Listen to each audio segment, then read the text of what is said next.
नमस्कार, आप देख रहे हैं मनी 9। मैं हूं दिव्या।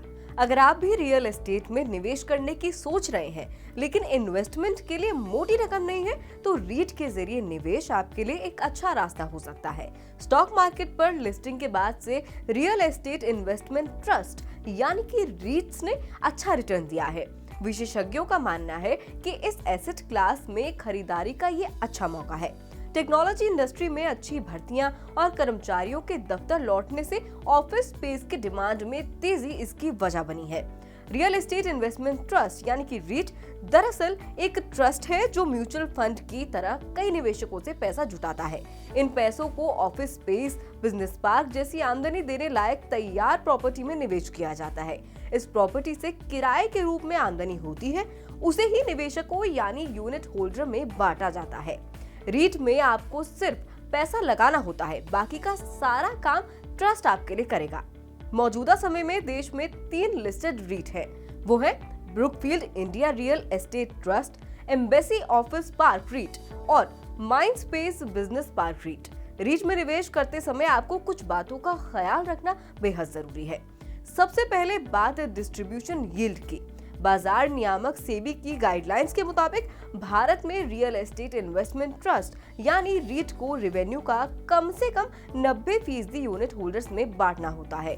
ये रकम यूनिट होल्डर्स को डिविडेंड, ब्याज समेत अन्य रूपों में दी जाती है।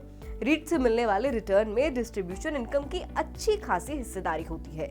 निवेश पर कितना रिटर्न मिल सकता है, इसके लिए रीट की डिस्ट्रीब्यूशन यील्ड चेक करनी चाहिए।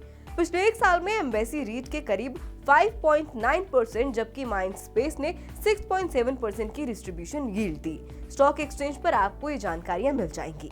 रिटर्न का दूसरा अहम हिस्सा कैपिटल एप्रिसिएशन है, यानी आपने जो निवेश किया है वो किस रफ्तार से बढ़ रहा है। स्टॉक मार्केट पर रीट की कीमत में उतार चढ़ाव कई फैक्टर्स पर निर्भर करते हैं। सही रीट खरीदने का आसान तरीका ये है कि आपको उसकी NAV यानी कि नेट एसेट वैल्यू चेक करनी चाहिए। रीट से होने वाली आमदनी पर अलग अलग टैक्स लगता है, जैसे इंटरेस्ट इनकम यानी कि ब्याज आय से होने वाली कमाई आपकी कुल आय में जुड़ जाती है और टैक्स स्लैब के आधार पर टैक्स की गणना होती है। डिविडेंड से आय पर टैक्स में छूट है, जबकि लोन रीपेमेंट पर कोई टैक्स नहीं है। कैपिटल गेन पर शॉर्ट टर्म और long term capital gain tax लगता है। रीट की वित्तीय हालत कितनी दुरुस्त है, इसकी जानकारी कंपनी की ओर से स्टॉक एक्सचेंज को दी जाने वाली जानकारियों से पता चल सकती है।